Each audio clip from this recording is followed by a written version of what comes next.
Hello guys, last वाले lecture में हमने फर्स्ट ऑर्डर रिएक्शन से रिलेटेड जितना भी थी इक्वेशंस वगैरह उनको ड्राइव किया था और बहुत सारे ग्राफ्स को देखा था। ठीक है ना। तो लास्ट वाले लेक्चर में मैंने बोला भी था कि हम नेक्स्ट वाले लेक्चर में बहुत सारे जो क्वेश्चंस आते हैं एग्जाम में उनको एक्सप्लेन करेंगे। बहुत सारे न्यूमेरिकल प्रॉब्लम्स हैं उनको एक्सप्लेन करेंगे। तो आज हम बहुत सारे न्यूमेरिकल्स को एक्सप्लेन करने वाले हैं related to first order reactions.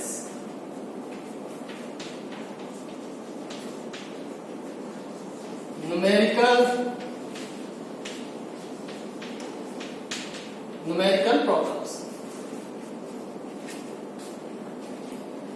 जैसे हम फर्स्ट क्वेश्चन ले लेते हैं, question number 1।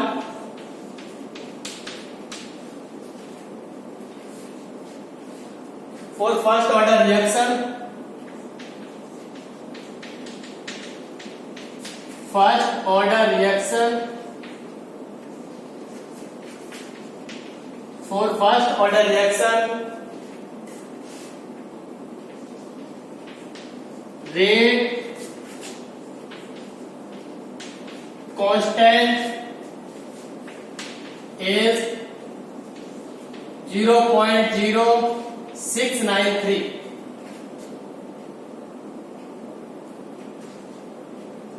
Second inverse. Okay. For first order reaction, rate constant is 0.0693. Second inverse.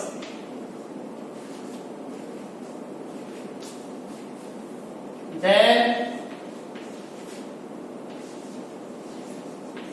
calculate half-life time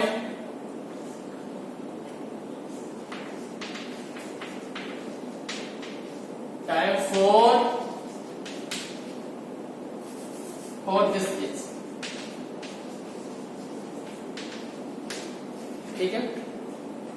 तो यहां पे दे रखा है इसका जो फर्स्ट ऑर्डर रिएक्शन के लिए जो रेट कांस्टेंट है वो कितना है 0.0693 और हमें क्या करवाना है वो कैलकुलेट हाफ लाइफ टाइम। ठीक है। तो हमें क्या करना है हाफ लाइफ टाइम का हमने फॉर्मूला पढ़ा था अभी लास्ट वाले लेक्चर में। वो क्या था half life time T half equal to 0.693 divided by K। यही था। तो वैल्यू आउटपुट कर दिया हमें। हमारे पास में क्या दे रखा है रेट कांस्टेंट यहां पर दे रखा है। रेट कांस्टेंट मतलब K। तो K की वैल्यू तो हमें यहां पर पता है तो हमने वैल्यू आउटपुट कर दी 0.693 डिवाइडेड बाय K की वैल्यू कितनी है 0.0693। ओके। यहां से पॉइंट हटाएंगे, यहां से पॉइंट हटाएंगे, यहां पे आ गया 0। काटेंगे दोनों, कट करेंगे कितना आ जाएंगे 10। अब यहां पे देखते हैं जो रेट कांस्टेंट था उसकी जो यूनिट थी वो क्या थी सेकंड इनवर्स। तो इसीलिए यहां पर जो टाइम की यूनिट क्या आ जाएगी सेकंड। तो जो T हाफ है, जो T हाफ है वो इस कंडीशन में कितना हो जाएगा 10 सेकेंड्स। ठीक है। तो ऐसे करके अगर हमें फॉर्मूला पता है हाफ लाइफ टाइम का तो हम डायरेक्ट उसका हाफ लाइफ टाइम कैलकुलेट कर सकते हैं अगर रेट कांस्टेंट यहां पर दिया हो। ओके। अब नेक्स्ट वाला क्वेश्चन देखते हैं।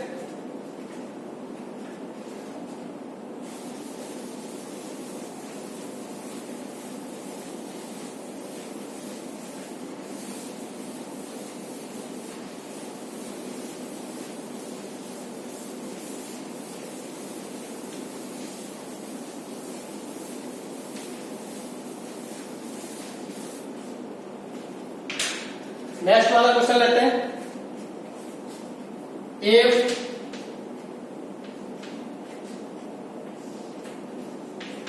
Rate constant for first order reaction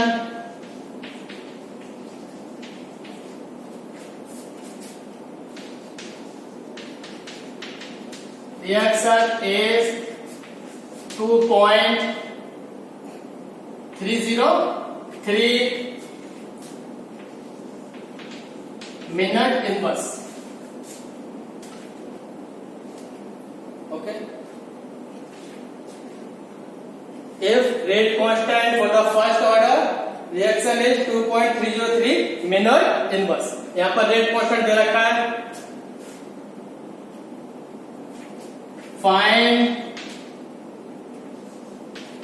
find the time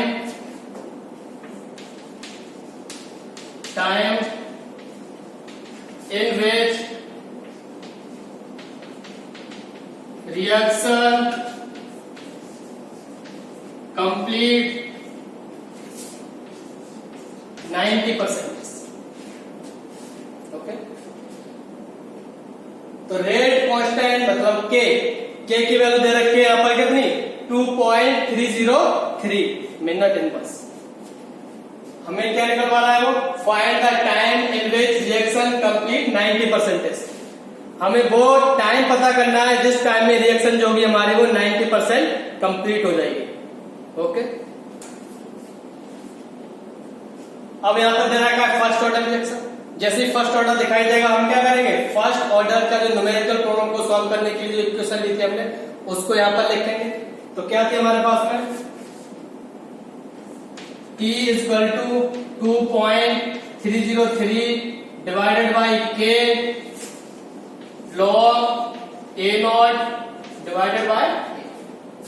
जब मैंने इस इक्वेशन को ड्राइव किया था उस टाइम में बोला था ये जो होता है इनिशियल कंसंट्रेशन और ये होता है रिमेनिंग कंसंट्रेशन।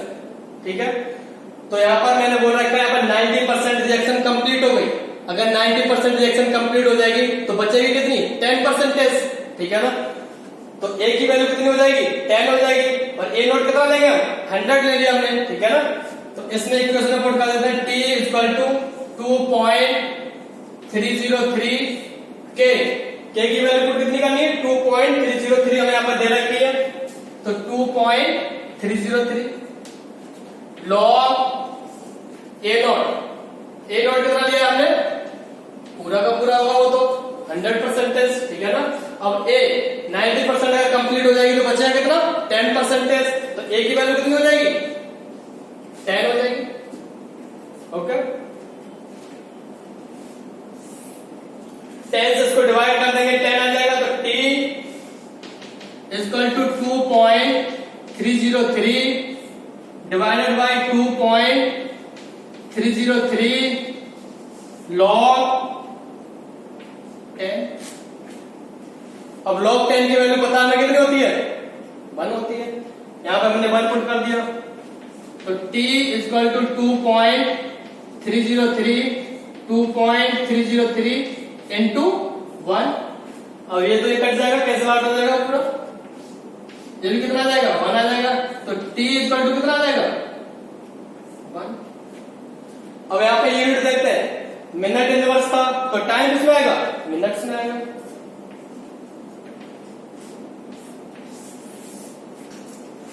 ओके, तो अगर हमारी जो रिएक्शन है उसका रेट कांस्टेंट 2.303 अगर दे रखा तो वो रिएक्शन 1 मिनट में कितनी होगी 90% कंप्लीट हो जाएगी। ओके, ऐसे ही कुछ क्वेश्चन है और क्वेश्चन देखते हैं इससे रिलेटेड, फर्स्ट ऑर्डर रिएक्शन से related.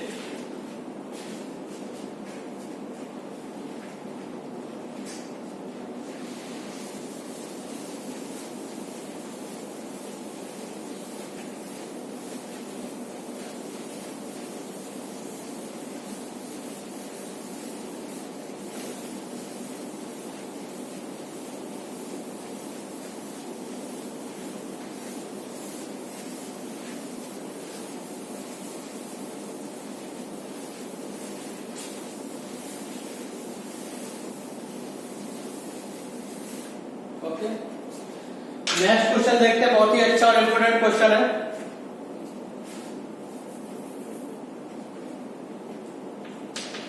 If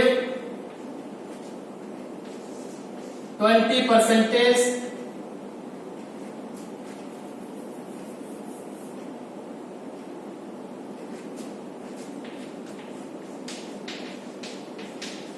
first order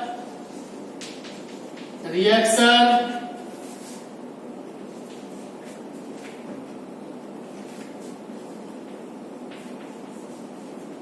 complete in 5 minutes. If 20% first order reaction complete in 5 minutes, find time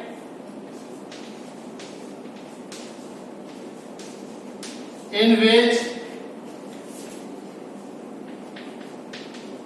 reaction complete 60%. ठीक है, तो हमें दे रखा है 20% फर्स्ट ऑर्डर रिएक्शन कंप्लीट हो जाएगा कितने में? 5 मिनट में. Then find the time in which reaction complete 60%. अब फॉर्मूला हम वही लगाएंगे, कौन सा? फर्स्ट ऑर्डर रिएक्शन का. तो टाइम क्या है हमारा? 2.303 divided by k log a not upon a. यहां पे देखते हैं कितना बोल रहा है? 20% रिएक्शन कंप्लीट बोल रहा है. अगर 20% रिएक्शन कंप्लीट हो जाएगी तो बचेगा कितना? 80% बचेगा. तो a की वैल्यू कितनी ले लेंगे हम? 80 ले लेंगे. तो यहां पुट करते हैं फॉर फर्स्ट के लिए 2.303 के लॉग ये कितना आएगा? ये तो 100 रहेगा इनिशियल तो, और नीचे कितना आ जाएगा? यहाँ पे आ जाएगा 80. देखो 20% तो कंप्लीट हो गई, बचा कितना? 80 बचा. ओके, तो ये वाली इक्वेशन हो गई हमारे पास में फर्स्ट इक्वेशन. अब सेकंड कंडीशन भी ये लेते हैं. अब यहां पर फर्स्ट में देखते हैं तो टाइम भी दे रखा है. अगर टाइम दे रखा है तो टाइम कितना ले लेंगे? 5 मिनट. तो 2.303 divided by k log 0 to 0 cut जाएगा. यहां पर कितना आएगा? 10 डिवाइडेड बाय 8. ओके, तो अब इसको ले लेते हैं हम फर्स्ट इक्वेशन.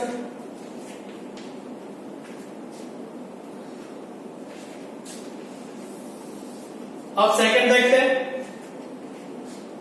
सेकंड क्या बोल रहा है? 60% रिएक्शन कंप्लीट हो गई, उसका टाइम पूछ रहा है.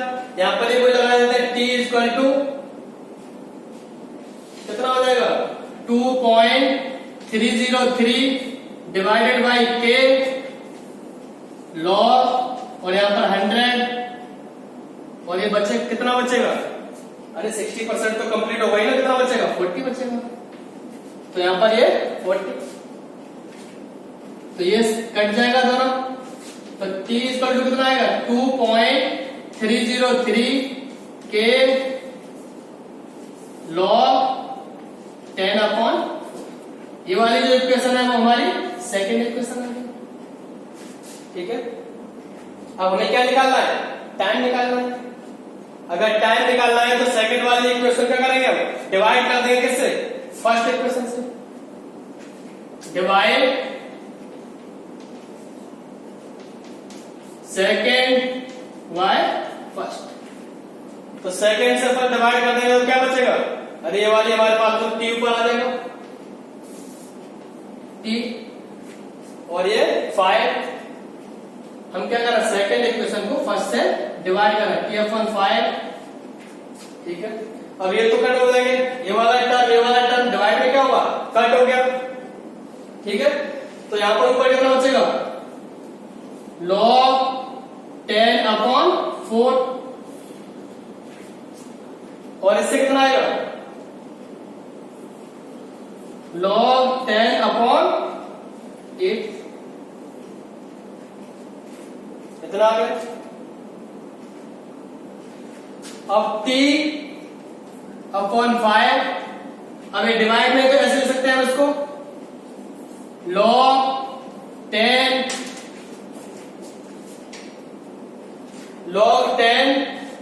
माइनस log 4, और इसको लिख सकते हैं log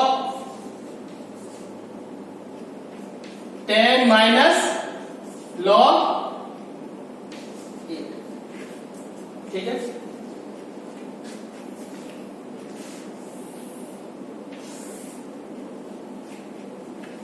इतना आ गया हमारे पास में। अब हम क्या कर लिए, टी इधर कर देते हैं टी अपॉन 5, ये वाला आ गया टर्म।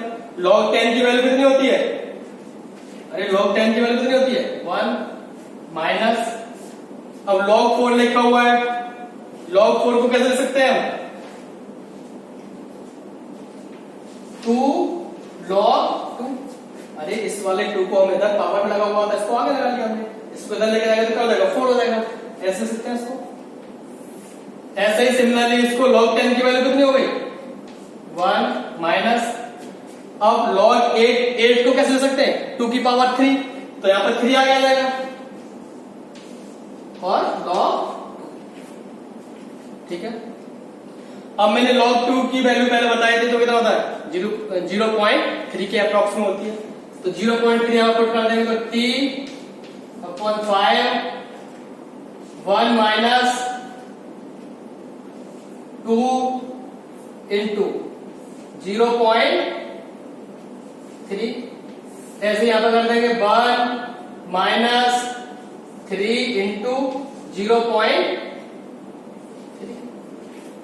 ओके। तो इसको सॉल्व करते हैं, t अपॉन 5 इक्वल टू कितना आएगा, ये तो जाएगा 0.6, 1 में से 0.6 माइनस करेंगे तो क्या आएगा 0.4, ठीक है। और ये कितना हो जाएगा 0.9, और 1 में से माइनस करेंगे तो 0.1, ठीक है। अब पॉइंट से पॉइंट तो कट गया, पॉइंट से पॉइंट यहां से कैंसिल आउट हो जाएगा, तो टाइम जो होगा t इक्वल टू कितना हो जाएगा 5 इंटू 4 कितना होगा 20, ओके। अब यूनिट देखते हैं क्या आएगी यहां पर मिनट्स, यहां पर टाइम मिनट में था तो मिनट आ जाएगा 20 मिनट, ओके। तो इस कंडीशन में हमने देखा यहां पर जो रिएक्शन थी वो 60% कंप्लीट किसमें होगी 20 मिनट्स में होगी।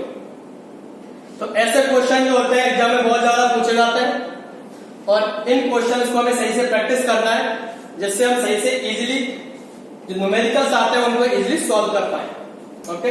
जैसे हमने देखा यहाँ पर टाइम जो है एक क्वेश्चन को डिवाइड करके हमने 20 मिनट्स को निकाल दिया, ठीक है ना।